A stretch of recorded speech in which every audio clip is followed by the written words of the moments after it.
بسم اللہ الرحمن الرحیم۔ السلام علیکم۔ محمد انصر عرب جمبو نیوز کی طرف سے ایک تازہ ترین خبر کے ساتھ حاضر ہیں۔ سعودی عرب میں حرم مکی میں زمزم کی 12 لاکھ بوتلوں کی تقسیم۔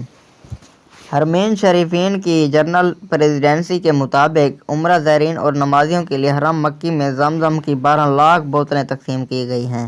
سعودی گزٹ کے مطابق مسجد الحرام میں زمزم کے شعبہ کے ڈائریکٹر احمد ندوی نے بتایا کہ یہاں آنے والے عمرہ زائرین، نمازیوں اور روزہ داروں میں ڈسپوز ایبل بوتلیں تقسیم کی جا رہی ہیں۔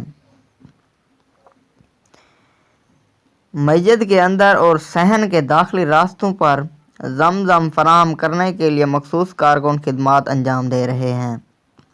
احمد ندوی نے بتایا کہ ابتدائی مرحلے میں 5 لاکھ سے زائد زمزم کی بوتلیں تقسیم کی گئیں۔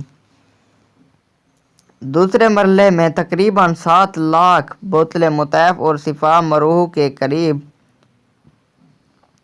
زائرین اور نماز جنازہ کے لیے مخصوص مقام پہلی منزل کنگ فہد اور کنگ عبداللہ توسیع علاقوں میں موجود نمازیوں میں تقسیم کی گئی۔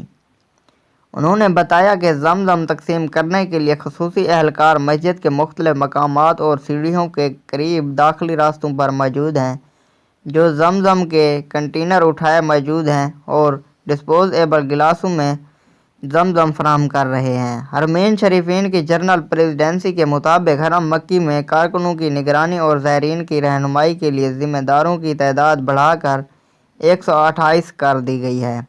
یہ افراد حرم شریف میں زمزم فراہم کرنے والے 600 کارکنوں کی نگرانی بھی کر رہے ہیں۔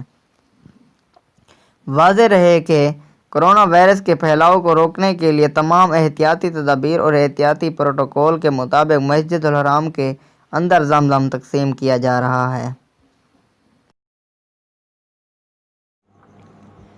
ویڈیو دیکھنے کا بہت شکریہ، اور میری ویڈیو اچھی لگی ہو تو میرے چینل کو ضرور سبسکرائب کریں، لائک کریں، شیئر کریں اور ساتھ میں دیے گئے گھنٹی کے نشان پر کلک کر کے آل پر سلیکٹ کر دیں تاکہ میری ہر آنے والی نیو ویڈیو سے آپ باخبر رہ سکیں۔